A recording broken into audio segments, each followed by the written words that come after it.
자, 하나님 오늘 우리에게 주시는 말씀은 열왕기상 19장 9절에서 11절까지의 말씀입니다.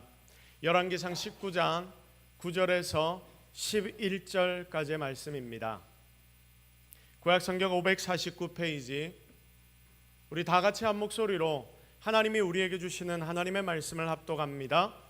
엘리야가 그곳 굴에 들어가 거기서 머물더니 여호와의 말씀이 그에게 임하여 이르시되, 엘리야야, 네가 어찌하여 여기 있느냐? 그가 대답하되, 내가 만군의 하나님 여호와께 열심히 유별하오니 이는 이스라엘 자손이 주의 언약을 버리고 주의 제단을 얼며 칼로 주의 선지자들을 죽였음이오며 오직 나만 남았거늘 그들이 내 생명을 찾아 빼앗으려 하나이다. 여호와께서 이르시되, 너는 나가서 여호와 앞에서 산에 서라 하시더니 여호와께서 지나가시는데 여호와 앞에 크고 강한 바람이 산을 가르고 바위를 부수나 바람 가운데에 여호와께서 계시지 아니하며 바람 위에 지진이 있으나 지진 가운데에도 여호와께서 계시지 아니하며. 아멘. 할렐루야. 저 낙심이 기회다라는 제목으로 하나님의 말씀 증거하도록 하겠습니다. 자, 산다는 게 요즘 참 허무하게 느껴집니다. 교회를 다니고 예수를 믿는다고 하지만 삶의 문제들은 여전히 따라다니고 고통은 더 생기는 듯하고 관계의 어려움도 상상할 수 없을 정도로 많습니다. 그래서 때로는 이런 생각을 하면 안 된다라는 것을 알면서도 하나님이 살아계신다면 어떻게 이럴 수 있을까? 아니, 하나님의 문제가 아니라 교회의 문제, 성도의 문제, 내 신앙 자체의 문제는 아닌가라는 생각을 굉장히 많이 합니다. 처음부터 이러지는 않았습니다. 참 열심히 살아왔다 자부하고 또 열심히 살았습니다. 나름 신앙도 잘 지켜갔고 교회를 위해 섬기고 봉사하는 데는 다른 누구보다 열정적이었습니다. 그런데 어느 순간 이런 상황에 빠지고 어려워지니 더 이상 버티기가 힘듭니다. 언제까지 이런 생각에 빠져 살아야 하는 것일까요? 교회를 다니는 것, 신앙을 지키는 것 자체를 다시 고민해봐야 하는 것은 아닐까? 참 생각 많은 시간들을 보내고 있습니다.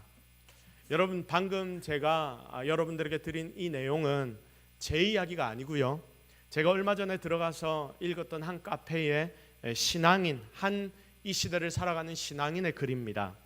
최근에 다른 한 곳에서 제가 설교를 할 기회가 있어서 거기서도 이 내용을 인용했는데, 왜냐하면 이 내용의 글이 너무 제 가슴에 와닿았고 이것이 지금 이 땅을 살아가는 많은 성도들의 모습이 아닐까 하는 생각이 들었기 때문입니다. 그런데 오늘의 본문을 보면 이 본문에서도 여기서도 이런 상황을 만나고 있는 한 믿음의 선배가 등장합니다. 그 선배의 이름이 무엇입니까? 바로 엘리야입니다. 지금 엘리야 선배는 낙심했습니다. 낙담했습니다. 영적인 침체가 그에게 찾아왔습니다. 아주 심각한 영적인 침체입니다. 자기의 생명조차, 내 생명조차도 거두어가 달라고 하는, 더 이상 나는 살 값어치가 없다는 정말 심각한 낙심이 그에게 찾아왔습니다. 지금 이 시대를 살아가는 우리와 굉장히 비슷한 낙심을 경험하는 위대한 선지자 엘리야를 우리는 이 본문을 통해 발견하고 있습니다. 자, 그러면 엘리야 선지자에게, 정말 대단한 믿음의 선배였던 이 엘리야에게 이런 낙심이 찾아온 이유가 무엇입니까? 여기에 나오는 낙심은 그냥 세상을 살다가 만나는 낙심이 아니지요. 영적인 타격입니다. 그래서 이것을 뭐라고 말하냐면 영적 침체라고 부릅니다. 보통 영적 침체가 언제 찾아오냐면 내가 영적으로 충만한 순간에 이 영적 침체는 찾아옵니다. 지금 엘리야도 영적으로 충만해서 승리했는데 여러분, 그런 그에게 낙심이 찾아옵니다. 이것은 영적인 생활을 하나도 안 한 믿지 않는 자들이나 아니면 열심히 신앙생활하지 않은 사람에게는 찾아오지 않는 영적인 침체입니다. 영적으로 열심히 신앙하며 살아가는 자들에게 어느 한순간 어떤 상황 때문에 이런 영적인 침체, 무너짐은 찾아오게 됩니다. 자, 오늘 본문의 주인공 엘리야 선지자에게 찾아온 낙심이 바로 이런 낙심이지요. 엘리야에게 찾아온 영적 침체의 배경을 우리가 살펴봐야 하는데 여러분, 이 엘리야는 850명 대 1명, 이방 선지자가 850명이고 하나님의 선지자가 자기 홀로인들, 이런 선지자들 대결을 벌이는데, 그리고 그 대결에서 굉장히 강력하게 승리합니다. 그런데 그 뒤에, 그 승리를 뒤에 두고 이 엘리야에게는 이런 침체가 찾아옵니다. 너무 특이하죠. 전투에서 져서 그의 상황에 낙심이 찾아온 것이 아니라 이겼는데 낙심이 찾아옵니다. 혼자서 850명을 이기는 기적을 행했는데, 그런데 바로 그때 엘리야에게 낙심이 찾아오는 것입니다. 참 아이러니하지 않습니까? 사랑하는 여러분, 우리가 성도로서 지금 이곳에서 하나님 앞에 예배를 드리는데, 이곳에 있는 여러분은 분명 하나님께로부터 각자가 사명을 받은 자들입니다. 여러분이 하나님의 사명을 받은 자들이라는 것 여러분 믿습니까? 아무도 그냥 이 땅에 태어난 인생은 없고요, 아무도 그냥 이곳 이 동서교회에서 지금 예배 드리도록 하나님이 만드신 게 아닙니다. 여러분 모두에게는, 내가 어떤 자이든 어떤 상황에 있는 자이든 하나님이 여러분에게 분명 어떤 계획을 가지고 계시기에 여러분을 이 자리에 불러주시고 이곳에서 예배 드리도록 만드셨던 것입니다. 그래서 여러분, 사명자로 살아가는 성도로서 내가 영적으로 충만해야 되는데, 이 영적인 충만의 상태가 굉장히 중요한데, 오늘 본문의 엘리야는 영적으로 충만했습니다. 850명의 이방 선지자들과 싸워 이길 정도로 그의 영적인 충만은 대단했습니다. 또 하나님 앞에 그가 기도했더니 3년 6개월 동안 비가 내리지 않았던 그 땅 가운데 비까지 내리게 만드는 놀라운 능력을 그는 세상 가운데 보여주었습니다. 그만한 영적인 충만이 엘리야에게 있었다라는 말씀입니다. 그런데 여러분, 더 이상하지 않습니까? 이렇게나 영적으로 충만했던 인생에게 찾아온 영적인 침체는 도대체 무엇이란 말입니까? 도대체 왜 엘리야는 그 놀라운 전쟁의 승리 뒤에 도망자가 되어서 로뎀나무 아래에 들어 누워서 하나님 나를 죽여주십시오, 나는 아무 쓸데없는 자입니다 라고 구할 수밖에 없었던 것입니까? 여러분, 엘리야의 소리를 한번 들어볼까요? 4절 말씀 우리 같이 한번 읽어보도록 하겠습니다. 시작.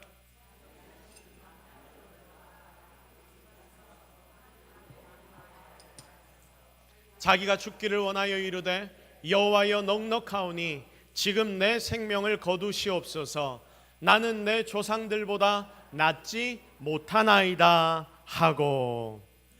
여러분, 이 말씀을 우리의 말로 표현하면 이런 겁니다. 하나님 이제 그만 살아도 좋습니다. 여호와여 지금도 충분합니다. 넉넉합니다. 그러니 지금 내 생명을 거두시옵소서, 나는 내 조상들보다 나은 게 하나도 없습니다. 얼마나 그가 비참한 생각이 들고 낙심이 되었으면 이렇게까지 하나님 앞에 기도를 했겠습니까? 그런데 여러분, 이와 같은 낙심, 영적 침체는 지금을 살아가고 있는 성도라고 불리는 우리들에게도 굉장히 자주 그리고 많이 찾아옵니다. 그래서 우리도 똑같이 말하는 것이죠. 하나님, 저 됐습니다. 하나님, 저 할 만큼 했습니다. 이제 그만할게요. 더 이상 하나님 나에게 이런 거 시키지 마십시오. 내가 영적인 삶에서 패배했기 때문에 이런 삶이 찾아온 것입니까? 그런 게 아닙니다. 내가 패배자라서 찾아오는 것이 아니라 내가 충분한 승리를 경험한 뒤에도 내 삶에 영적인 간증이 있는데도 이런 낙심은 우리를 너무나 쉽게 넘어뜨리게 된다는 겁니다. 혹시 오늘 예배를 드리는, 말씀을 듣는 여러분들 중에도 혹시 이와 같은 낙심이 찾아와서 영적인 침체의 시기를 걸어가고 있는 분, 그 시기를 지내는 분이 있을 수도 있다 생각이 됩니다. 분명한 것은 하나님이 오늘 여러분 모두를 위하여, 그렇게 영적인 침체 터널을 통과해 걸어가는 여러분들을 위하여 이 말씀을 준비하셨다는 사실입니다. 그래서 진짜 오늘 여러분이 하나님의 말씀을 통하여 회복을 누리고, 그리고 다시 한번 하나님의 뜻을 향해 달려나갈 수 있는 저와 여러분, 우리 모든 성도들이 되기를 예수 그리스도의 이름으로 축복합니다. 그래서 여러분, 우리가 이렇게 낙심될 때 왜 나에게 이런 낙심이 찾아왔는지 알아야 우리는 영적인 이 침체를 극복할 수 있지 않겠습니까? 그런 의미에서 오늘의 본문은, 그리고 본문의 엘리야 선배는 우리에게 굉장히 큰 위로가 됩니다. 왜냐하면 그렇게 엄청나게 큰 영적인 전투의 승리자가 엘리야였는데 그런 인생에게도 지금 낙심이 찾아왔으니까 지금 우리가 신앙생활하며 살아갈 때 우리에게 영적인 침체가 찾아오는 것이 그렇게 이상한 일이 아니다. 맞지 않습니까? 그래서 이 부분이 지금 이 땅을 살아가는 우리에게도 굉장히 큰 위로가 되는 거죠. 그리고 한 걸음 더 나아가서 여러분이 만약 영적인 일을 안 하면 영적인 침체도 안 찾아옵니다. 그러니까 영적으로 여러분이 낙심이 되고 침체가 있다는 것은 어찌 보면 내가 영적인 일에 관심이 있다 없다? 관심이 있다 없다? 있다. 내가 영적인 일에 관심이 있고 그 일에 집중했기 때문에 이런 일을 경험하는 것입니다. 그래서 영적인 부분에 관심 가진 자들이기 때문에 하나님은 그렇게 영적인 부분에 관심 가진 자들에게 회복을 주실 것입니다. 잘 알려다가 그러는 거니까 회복하면 더 큰 은혜의 자리로 나갈 수 있다는 것은 분명한 사실입니다. 잘 들으십시오. 영적인 데 관심이 있고 영적인 일을 하는 사람에게 낙심은, 영적인 침체는 마치 우리를 지나가는 손님처럼 찾아옵니다. 이 손님에게 그런데 여러분 어떻게 대하실 것인지 이게 굉장히 중요합니다. 이런 손님처럼 영적인 침체가, 낙심이 내 주변을 막 왔다 갔다 하는데 내가 어서 옵쇼 하고 막 반갑게 맞아서 오래 내 속에 머물게 하면 안 되는데 우리는 맨날 어떻게 반응하냐면 마치 가장 반가운 손님이 온 것처럼 맨발로 달려나가서 맞아들이듯이 그 손님을 맞아들입니다. 이런 신앙의 태도가 여러분 바뀌어야 한다는 것을 기억하고, 지금 혹시 낙심이나 침체 가운데 있는 성도들이 있다면 여러분의 중심을 다시 한번 잘 단도리하는 그런 은혜의 시간이 되기를 기대합니다. 자, 그러면 여러분 본격적으로 우리는 과연 어떤 자리로 나아가야 합니까? 내 속에 영적인 침체가 있는 자들, 내 속에 여러분 여러 가지 어려움들이 있는 자들, 과연 우리는 어떤 자리로 나아가야 합니까? 오늘 본문 전체를 잘 살펴보십시오. 엘리야가 영적 전쟁에서 승리하고 흥분했다가 850대 1의 선지자 대결에서 이기고 승리를 했다가, 그러니까 흥분이 막 되었지요. 그런데 그 뒤에 바로 침체가 와서 하나님께 죽여달라고 막 했다가 하나님이 그를 먹이고 재우고 입히신 뒤에 다시 주님의 일을 시키는데, 결국 포인트는 이겁니다. 여기에 엘리야가 침체를 통해 제일 중요하게 변한 것이 한 가지가 있다면 여러분 이게 무엇이냐면 엘리야와 하나님과의 관계가 다시 회복됐다. 엘리야와 하나님과의 관계가 더 깊어졌다. 바로 이 부분입니다. 다 같이 따라합시다. 엘리야와 하나님과의 관계가 더 깊어졌다. 시작. 자, 엘리야의 침체를 통해서 엘리야가 변한 것이 한 가지가 있는데 그게 뭐냐면 엘리야와 하나님과의 관계가 어떻게 되었다? 더 깊어졌다. 여러분 이게 핵심이라는 겁니다. 그래서 여러분 이런 영적인 낙심이 나에게 찾아올 때 이건 영적인 일에 관심 있는 모든 자들에게 찾아오는 것이라고 말씀을 드렸지요. 그래서 이걸 잘 받아들이고 잘 넘기게 되면 오히려 하나님과의 관계가 어떻게 된다? 어떻게 된다? 더욱더 깊어지게 된다. 여러분 이걸 꼭 기억하십시오. 결국 영적인 침체를 잘 넘어서면 새로운 간증의 스토리가 여러분의 삶에 나타나게 되는데 하나님과 더 친해지게 되는데, 그래서 낙심을 다른 말로 표현해 보면 하나님과 더 깊어지기 위한 단계이다. 여러분이 영적 눈을 뜨게 되면 이 낙심에 대한 보는 눈이 달라지게 될 것입니다. 여기서 중요한 포인트가 뭐냐면, 그런데 지금 낙심 가운데 처해 있는 나의 행동입니다. 바로 여러분의 행동입니다.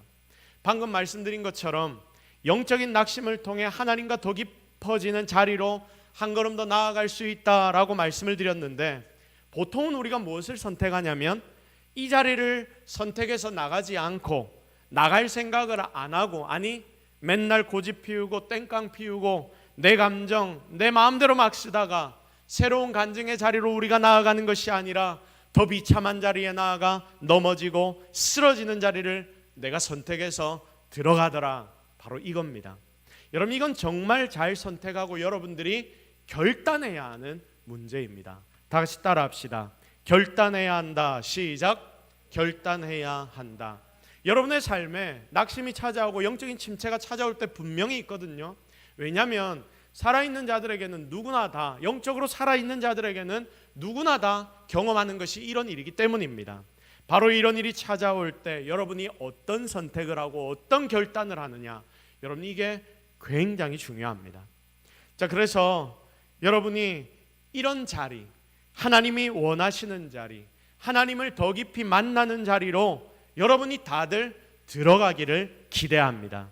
그렇고 싶지 않다라는 여러분 마음에 있는 그 고집조차도 꺾어버리기를 바랍니다. 그때 여러분의 삶은, 그리고 신앙은 새로운 차원, 더 깊어지는 은혜의 자리로 나아가게 될 줄로 믿으시기를 바랍니다.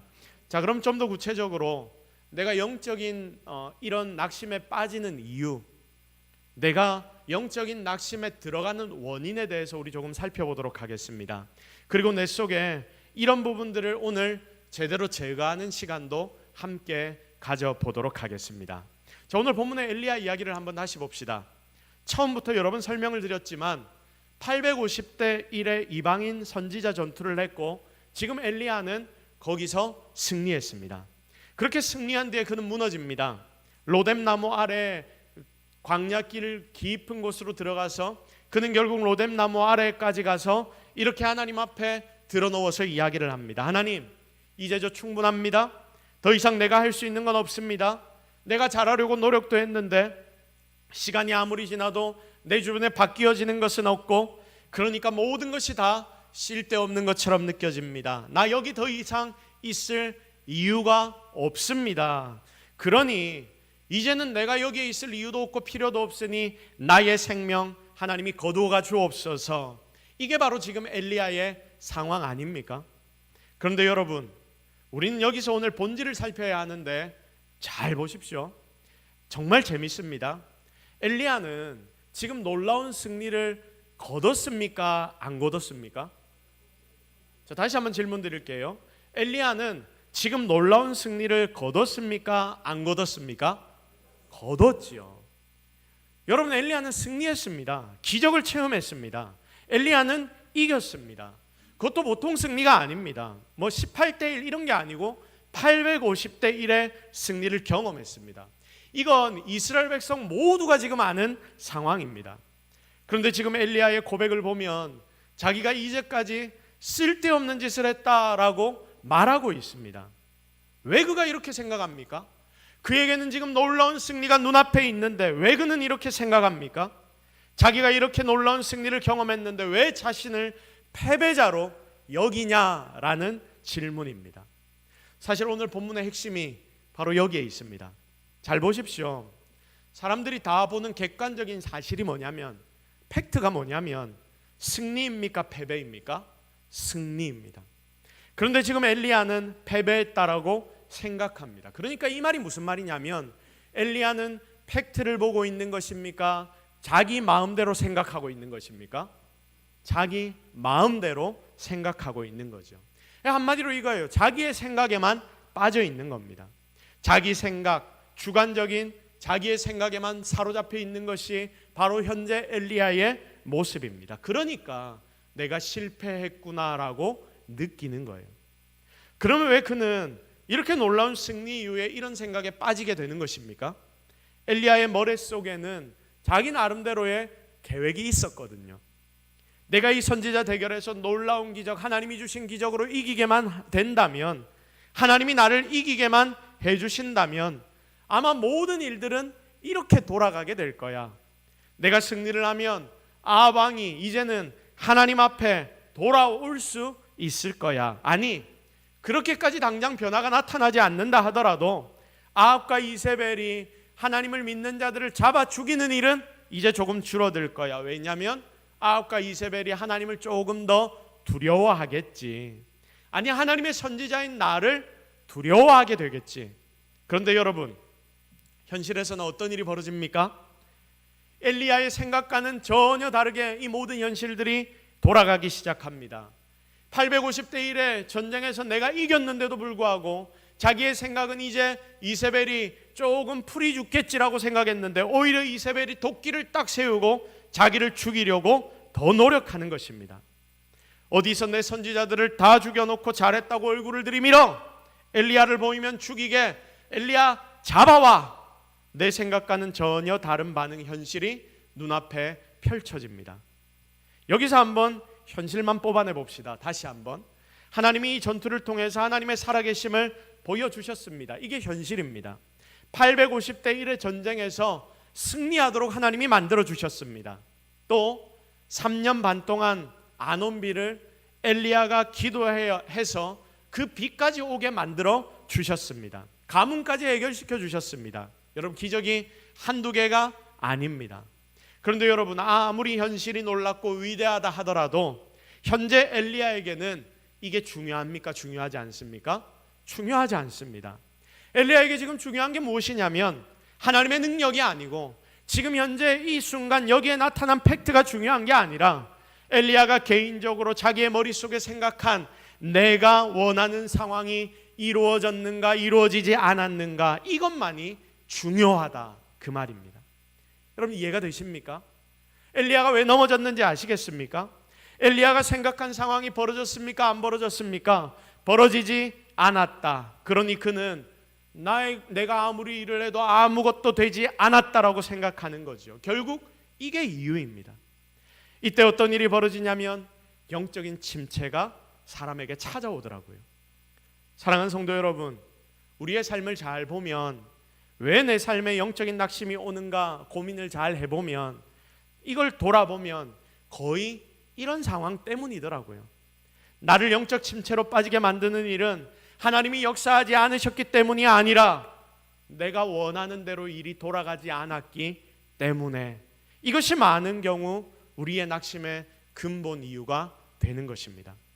내가 원하는 게 안 됩니다. 하나님 능력이 있으신데 내가 원하는 게 안 됩니다. 하나님은 여전히 일하시고 역사하시지만 나는 이런 방향을 원했는데 내가 원하는 게 안 됩니다. 여기서 답이 나오지 않습니까? 결국 지금 이 역사, 이 시간, 이 사건의 주인은 누구입니까? 이 본문에서 여러분, 이 사건의 주인은 하나님이십니까? 아니면 엘리야입니까? 엘리야가 되는 것입니다. 자신은 하나님의 선지자라고 고백하면서 하나님의 일을 행한다라고 말하지만 그의 진짜 중심에는 하나님이 주인이 아니라 바로 자기 자신이 주인되어 세상을 살아가고 있다라는 말씀입니다. 그러니까 이 주인됨의 문제가 결국 낙심을 가져오는 가장 큰 문제의 핵심입니다. 여러분, 엘리야가 누구입니까? 하나님의 선지자입니다. 하나님의 일을 대언할 자입니다. 그래서 하나님을 주인 삼고 하나님의 능력으로 일하는 자입니다. 그리고 그는 그렇게 고백하며 세상을 살아갑니다. 그런데 실제 그의 깊은 마음속을 보니까 그 중심에는 누가 앉아 있느냐면 여전히 누가 앉아 있습니까? 자기가 앉아 있습니다. 저기 보십시오, 그림을. 우리 하나님과 자신이 맨날 싸웁니다. 내가 주인 자리에 앉을 거예요. 하나님 저리 가세요. 하나님은 아니야, 내가 주인 되어야 네 삶이 훨씬 더 평안해지고 모든 문제는 해결될 거야. 그렇지 않을 것 같아요. 내가 주인의 자리에 앉을 거예요. 여전히 자기가 앉아 있습니다. 하나님의 능력이지만 이 능력이 일어날 때 상황은 이렇게 되어갈 거야, 이렇게 되어야 해. 자기 생각이 그 속에 가득하고 자기가 중심이 되어버립니다. 이걸 다른 말로 표현하면 뭐가 되냐면 교만이 되는 것입니다. 그래서 여러분, 주로 나에게 낙심이 찾아오고 영적 침체가 찾아오는 이유가 뭐냐면 교만 때문입니다. 여러분, 교만이라고 하니까 막 기분 나쁘게 느끼고 막 이렇게 생각하면 안 됩니다. 교만의 의미를 여러분이 잘 아셔야 합니다. 교만은 다른 게 아닙니다. 모든 삶을, 나의 모든 일상을 자기 중심으로만 보는 것이 교만입니다. 성경이 말하는 교만은 바로 이것입니다. 세상의 중심에 누가 있냐면 누가 있습니까? 내가 있는 거예요. 그런데 여러분, 어쩌면 세상 사는 사람으로서는 이게 당연한 생각 아닙니까? 세상을 사는데 내가 주인이지, 내가 내 중심에 있어야지, 내가 주체를 가지고 살아야지 제대로 내가 세상 사는 것 아닙니까? 그런데 하나님은 진짜 우리의 마음속 깊은 곳까지 찾아오셔서 뭐라고 나에게 지금 말씀하시냐면 내가 너의 주인 되기를 원해 라고 지금 말씀하십니다. 그래서 처음에 말씀드렸잖아요. 이런 침체를 다른 말로 표현하면 무엇이 된다? 하나님과 더 깊어지기 위한 단계. 여러분에게 침체가 찾아올 때 제대로 된 방법을 발견하면 여러분의 주인 자리를 하나님께 맡겨드릴 수 있기 때문에 그렇게 되면 하나님과 더 깊은 교제를 누리게 되고 여러분의 삶은 하나님의 인도를 받는 놀라운 인생이 되는 것입니다. 결국 하나님은 세상이 당연하다 여기는 그 생각까지도 뒤집어 엎으시면서 우리의 삶을 바꾸어 진짜 하나님을 믿는 자의 삶을 보여주기를 원하시는 거예요. 이게 바로 영적 침체, 낙심 속에 있는 내 속에 나타나는 하나님의 일하심입니다. 이걸 잘 넘기면 우리가 믿는 하나님과 더욱더 친밀해지는 것입니다. 이렇게 교만이 낙심의 원인이라고 이야기했는데 여러분 한번 생각해 보십시오. 내가 모든 걸 내 중심으로 두는데 여러분 세상 살아보셔서 다들 잘 아시지 않습니까? 세상 사는 게 세상이 여러분의 마음대로 어디 흘러갑니까? 세상이 여러분 생각대로 다 흘러갑니까? 아니죠. 그러니까 내 마음대로 흘러가지 않는 세상 속에서 내가 이리 치이고 저리 치이면서 여기저기에서 마음이 팍 상하고 그러니까 영적으로까지 무너져 버리는 것입니다. 어찌 보면 이게 당연한 일입니다. 그래서 반대로 여러분이 겸손하게 되면 영적 침체 잘 안 빠집니다. 왜냐하면 여러분의 중심에 누가 주인 되시기 때문에 하나님이 주인 되시기 때문입니다. 그래서 겸손은 뭐냐? 내가 하나님 중심으로 살아간다. 이게 바로 겸손입니다. 우리가 여기서 겸손도 오해하지 않았으면 좋겠습니다. 겸손이라고 이야기하면 여러분 보통 뭐를 생각하냐면 막 손사래를 치면서 제가 못해요, 저 안 해요, 괜찮아요. 여러분 이렇게 말하는 걸 우리는 보통 겸손이라 생각하잖아요. 근데 여러분 이게 겸손이 아닙니다. 우리는 이런 걸로 보통 겸손을 오해하는데 교만과 반대로 자기중심적인 생각을 좀 덜하는 게 겸손입니다. 나 못해요, 나 안 돼요, 절대 하면 안 돼요. 여러분 이것도 오히려 나의 부족함에만 더 집중하는 것일 수 있기 때문에 여러분 그렇게 된다면 이 모든 관심이 나에게 오는 것 아닙니까? 그래서 자칫 잘못하면 겸손으로 꾸며진 교만처럼 여러분에게 다가갈 수 있습니다.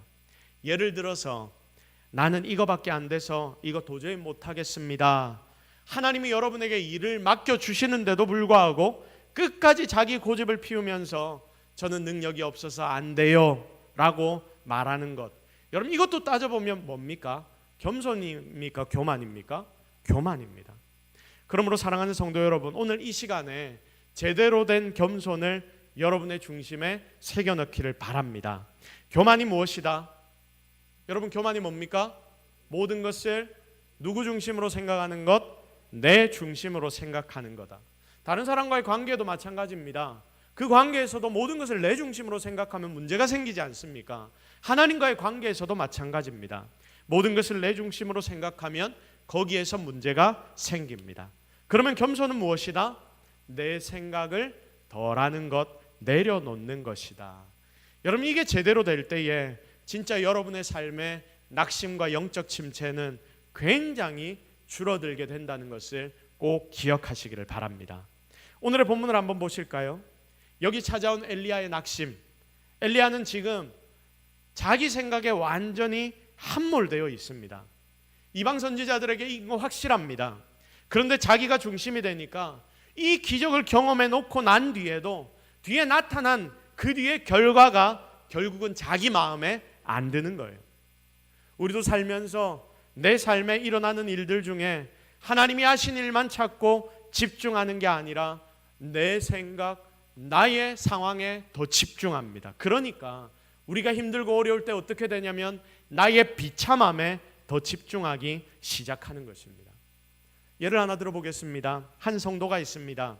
굉장히 열심히 교회를 섬겼습니다. 하나님이 그에게 뜨거움을 주셨습니다. 그래서 수고하고 애썼습니다. 그러니 주변의 다른 모든 이들도 그분을 칭찬하기 시작합니다. 그런데 여러분 이런 때 꼭 문제가 생기지 않습니까? 이렇게 사역을 하는데 어떤 분이 이 성도에 대해서 부정적인 이야기를 한마디 던졌습니다. 이 성도 열심히 수고하고 애쓰다가 그 부정적인 이야기가 자기의 가슴에 꽂힙니다. 목사님을 찾아왔습니다. 그리고 이야기합니다. 목사님, 내가 지금까지 열심히 했는데 이 맡은 사역을 이제 내려놔야 되겠습니다. 목사님이 그 이야기를 듣고 가만히 있겠습니까?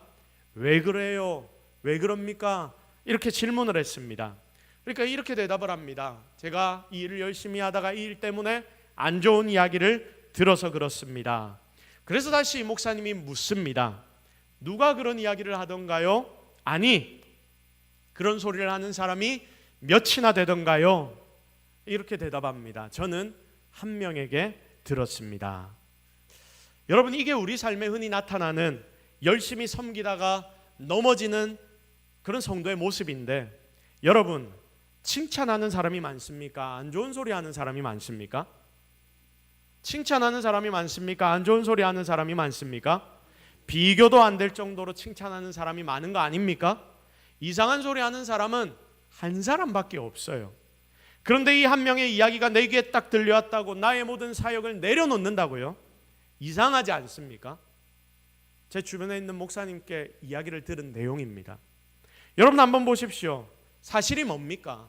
진실이 과연 무엇입니까? 그 한 사람의 이야기로 인해 여러분의 현실이 바뀝니까?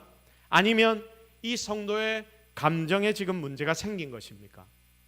지금 이 침체와 낙심은 정말 대부분이 사실 때문이라기보다는 나의 생각과 나의 감정, 오늘 엘리야와 굉장히 비슷한 상황이라는 것을 여러분은 깨닫게 될 것입니다. 오늘 엘리야도 똑같습니다. 엘리야가 지금 로뎀 나무 아래 들어 누워서 하나님 앞에 막 땡깡을 피우고 있는데, 나 이제 안 할 거예요, 나 죽여주세요라고 말하고 있는데, 엘리야가 승리한 것은 사라지지 않습니다. 놀라운 기적은 방금 일어났습니다. 그리고 그 일에 엘리야는 사용되어졌는데 이것은 절대로 없어지지 않습니다. 그런데 사단이 그의 감정을 살짝 흔들어 버려서 지금 이 모든 하나님의 사역을 무너뜨리려고 하고 있는데, 여러분, 그것에 그가 넘어져 버린 거죠. 여러분, 따지고 보면 얼마나 무섭습니까? 그래서 여러분, 우리는 우리 자신을 지금 이 시간 잘 단도리해서 이런 사단의 공격에 절대 넘어지지 않는, 정말 하나님 앞에 바로 서 있는 성도들이 되기를 주님의 이름으로 축복합니다. 오늘 낙심이 되고 침체 가운데 빠져 있는 여러분의 눈앞에 두 개의 길이 놓여 있습니다. 영적 침체를 잘 통과해서 하나님과 더 깊은 교제를 누리는 자리에 설 것인가, 아니면 영적 침체를 통해서 내가 사단에게 넘어져 버릴 것인가, 그래서 나도 무너지고 주님의 사역까지도 흔들리게 만들어 버릴 것인가. 진짜 여러분, 우리 함께 바로 섭시다. 결국은 하나님이 세워주실 것입니다. 말씀을 보면 엘리야도 하나님이 먹이고 입히고 재워주시고, 또 먹이고 입히고 재워주시고, 그렇게 해서 하나님이 회복시켜 주셨습니다. 이 주님이 여러분이 지금 낙심하고 침체에 빠졌다는 것을 이미 아시고 먹일 것 입힐 것을 다 준비하고 기다리고 계시는 줄로 믿습니다. 그 주님 앞에 나아가 여러분의 모든 침체를 잘 통과해서 더 하나님 앞으로 자라서 귀하게 쓰임받는 성도, 그리고 교회가 되기를 예수 그리스도의 이름으로 축복합니다. 이 시간 우리 말씀 붙잡고 한번 기도하겠습니다.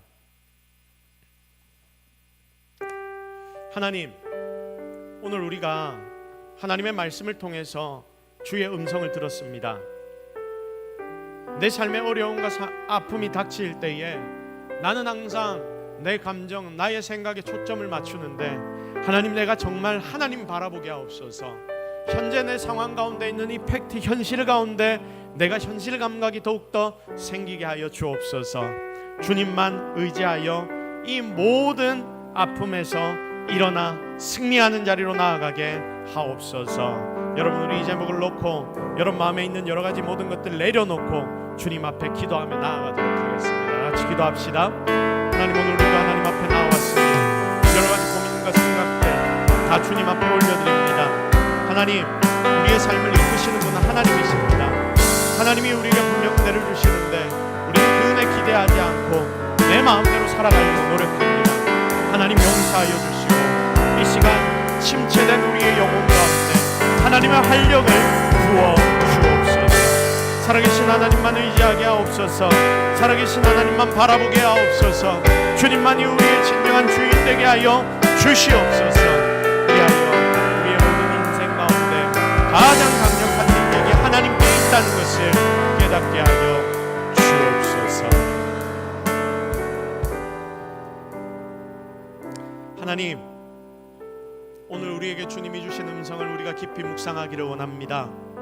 하나님, 분명 지금도 역사하시고 계시는데 우리가 우리의 눈의 시선과 초점을 하나님께 맞추게 하여 주옵소서. 그렇게 할 때 우리의 삶의 이 모든 침체는 회복되고 다시 더 놀라운 은혜의 자리로 나아가게 될 것이오니 하나님, 오늘 우리를 그렇게 붙잡아 주옵소서.